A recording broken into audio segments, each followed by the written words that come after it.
আজকের মিশন হচ্ছে কচু। তো কেমন আছো তোমরা? নিশ্চয়ই ভালো আছো, আমি ভালো আছি। চলে আসলাম ছোট্ট একটা মিনি ব্লগ নিয়ে।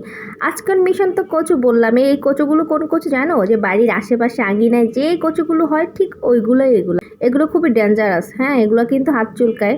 তো এগুলো ধোয়ার সময় অবশ্যই হাতে একটা পলিথিন নিতে হয়, তারপর ভালোভাবে পরিষ্কার করে ধুতে হয়। এগুলো ধুয়ে নিয়ে এসে তারপর হচ্ছে চুলার মধ্যে একটু ভাপ দিয়ে পানি ছেঁকে তারপর হচ্ছে এটা এখন ইলিশ মাছের মাথা দিয়ে বাগার দিবে। এগুলো যদি পানি না সেকা হয় তাহলে কিন্তু খেতে পারবে না, মারাত্মক গলা চুলকাবে। এর মধ্যে কিন্তু একটু টক দেওয়া হয়েছিল, তারপরে যে এত গলা চুলকাইছে, আমি আবার ঝগড়াতে মানুষ না, এই জন্য আমার গলাটা বেশি চুলকায়। তো রান্না করা শেষ, এখন একটু লেবু এর উপরে দিয়ে তারপর হচ্ছে খেয়ে নিব। আর আমার কাছে এই কচু তারপরে লতিগুলো খুব ভালো লাগে। তারপর বিকেলবেলা একটু বের হয়েছিলাম হাঁটতে। তোমাদের একটা ইন্টারেস্টিং জিনিস দেখাই, দেখো। একটা সিম গাছের মধ্যে কতগুলো জুতা দিয়ে রাখছে, তারপরে হচ্ছে মাটির হাঁড়িতে চুন আর কালি দিয়ে রাখছে।